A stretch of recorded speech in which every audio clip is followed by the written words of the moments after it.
Yeah.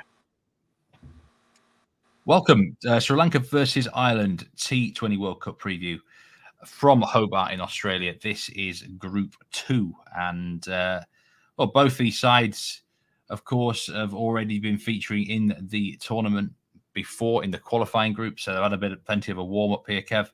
The match is at Hobart, which we've seen plenty of matches from Hobart, and this match initially was going to be an absolute washout, according to the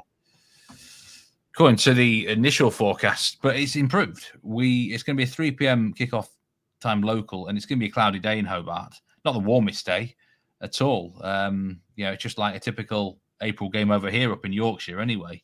But nevertheless, it should be dry. It doesn't look particularly great over the next few days in Hobart, but it's looking like a dry match, and very important for both teams here, because I think both will look at this match as a very winnable type of game, won't they? They will do, yeah. There are one or two other tests that aren't too difficult in this group, so I guess really both want to make full use of the fact that they've landed in the right group, don't they? You look at Afghanistan, you kind of wonder what they're all about, or what were Australia up to in this group as well. So test for both, but not necessarily the last chance that they're going to get to win, I don't think. No. And this ground here at the Belrive Oval in Hobart, I mean, how do you think it's played so far? We know that there's, some of the square boundaries here can be short, but we have been stung on some sixes bets here that have not come in. It's been a mixed bag in terms of the wicket. Generally, I think it's played quite well. Is this sort of colder weather and poorer weather recently affecting this venue? Yeah, I suspect so. I suspect you're right on that. Also, teams under pressure. A three-game group stage, you can't really afford no mistakes. At least here they've got 5 games. So if they do cock this up, okay, it wouldn't be ideal, but, they're not going home if they mess this up. I guess the good thing for both of these, Steve, is they've been playing kind of effectively knockout cricket for the last 2 games, haven't they? They both made a complete balls up of their first game. And they've both been pretty impressive in their second and third games. It's still open to debate what they both beat in those games, but there's a team in front of you, and that's all you can beat, isn't it? So fair play to them.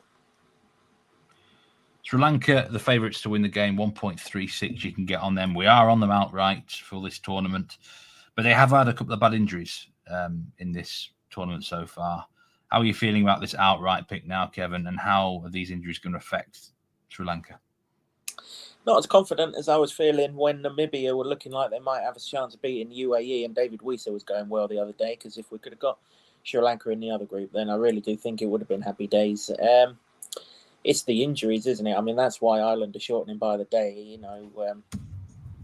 There's almost as many Sri Lankans travelling around with this party as there is back home at the minute. It's getting pretty ridiculous. It certainly is. Ireland themselves have done well to qualify for this group, for sure, to make the outright. And Paul Sterling finally came to the party for them in the last match. They're going to take some confidence, aren't they, from that? Because heading into the tournament, I know you weren't especially confident about Ireland themselves. Do you have a little bit of a different outlook on them now? Are you still concerned about certain aspects? Yeah, not really, Steve. I mean, they've chased 2 scores down, haven't they? We always said all along that's what they would have to do. There's no faith from my side anyway, at least in their death bowling. And if a team's chasing against them, then I would fancy them to get over the line more often than they don't. Obviously, that was the case in the lead up to this series, and I've not seen anything that's changed. I mean, Josh Little is their star with the ball. We knew that was going to be the case, but everyone else, really and truly, they've got one sort of good over of their 4 in them, but then the other 3 go around the park, don't they? And I mean, the one thing I would say about Ireland is, that they're wholehearted and they keep on going, and not every team in this tournament's done that so far, have they? So that's very true. That's very true. Match bets then. In terms of the outright, we don't have an outright bet for the game in terms of match winner, but would you expect Sri Lanka to prevail? It depends what team they can get out on the pitch, to be honest, Steve. It certainly, well, it would be a massive help if they can chase as well, wouldn't it? Quite clearly, Ireland are comfortable chasing themselves. Whether they're comfortable chasing against two mystery spinners remains to be seen. That would be the one thing that, as a Sri Lanka fan in this match, which I am, obviously, as I'm on them outright, that would be the thing I'm clinging on to here, regardless of who else can line up for them. Hasaranga and Tikshana, they're mystery spinners, and they've not faced one of those in this tournament yet, have they? Zimbabwe only had one leg spinner, and they didn't bowl him in that game. And West Indies and Scotland didn't have either. So that'll be the determining factor. It certainly was when these two met in this tournament last year, when Sri Lanka done an absolute number on Ireland, albeit in conditions that would have suited them. Does it help Ireland that they have played matches at this venue so far in the tournament? Yeah, even if it doesn't help them in regards to the fact that they've played on this ground and on this pitch, it certainly helps the fact that they haven't had to fly from Geelong into here and get used to all the conditions and everything else. I mean, when you're going from hotel to hotel or airport to airport, you only need the odd sort of delay or hold up, and it just throws everything out of plan, doesn't it? So the fact that Ireland have presumably stayed in the same hotel throughout, I wouldn't have thought they're stupid enough to book the flight home straight after the third game. So yeah, just home comforts from that kind of thing. They've been able to practice here without no problems. So yeah, I think they've got an advantage. Whether it's a winning advantage, I wouldn't like to say that that's the case. Cricketers are pretty used to flying here, there, and everywhere at short notice, aren't they?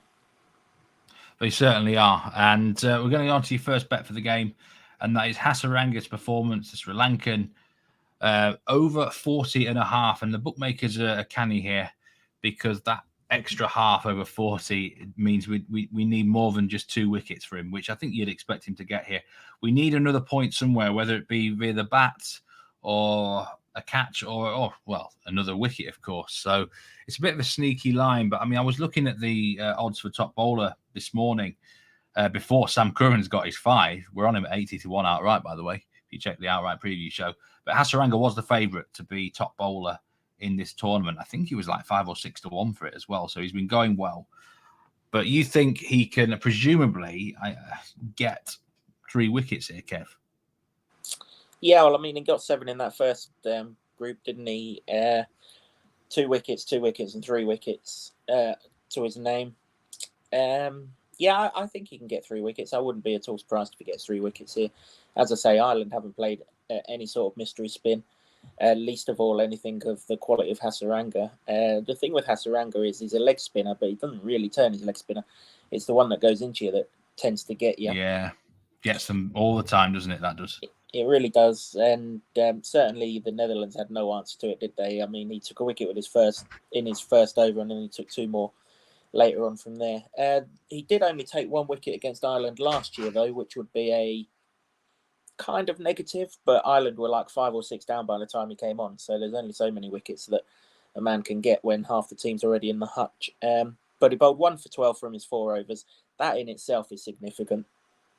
He went at 3 and over, which tells you that Ireland couldn't play him. Now all we need is for some wickets to chip in as well. And, it wouldn't take an awful lot for the game situation to be that Ireland have to go on the attack against the spinner and pay the price for it. But also in that game, Steve, he scored 71 off 47 balls. So it's not like he's not going to score runs with the bat. Sri Lanka have got so many injuries mounting up now, unfortunately for ourselves. Patham Nissanka is the latest one that's been ruled out of this game. So it could be that Hasaranga bats as high as 5 in this innings, certainly no lower than 6. So it's not going to take a million things to go our way to get Hasaranga to the crease. So I'm very confident he'll knock the 0.5 off with the bat. It's then just a case of whether he gets the 2 wickets, if indeed he needs the 2 wickets. He can take catches. He took a caught and bowled in the last game. And he has more than enough scoring ways. I mean, we took his performance in the last game at 42.5, didn't we? Which he covered comfortably. I don't really see why it's come down against a team that's no better than the one he faced.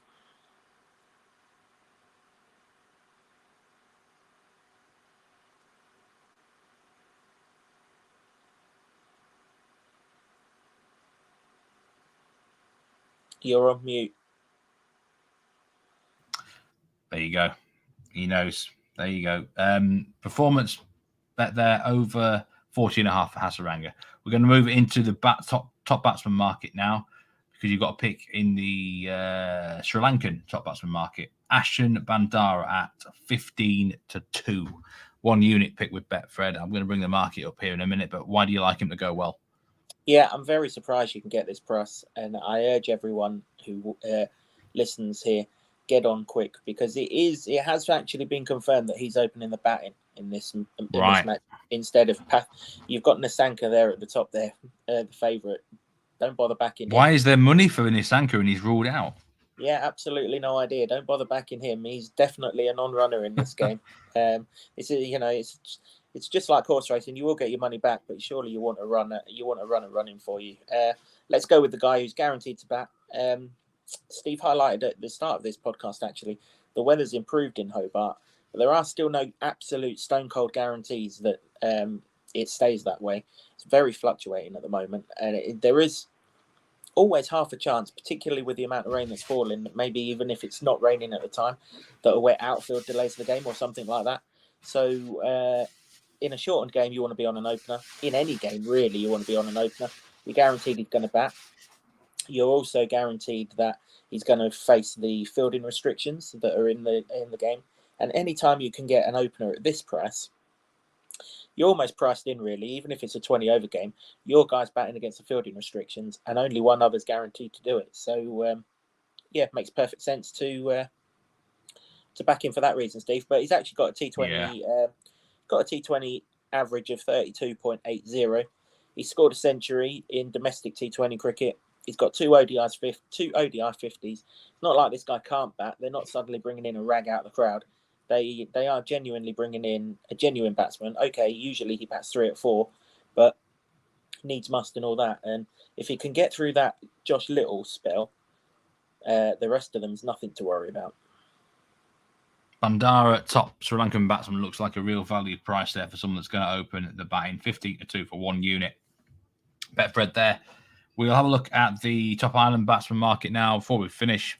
Paul Sterling was finally on the money the other day, ended his single-digit telephone number run of scores. So do you think he'll kick on from that now, or do you have a few concerns against this Sri Lankan attack?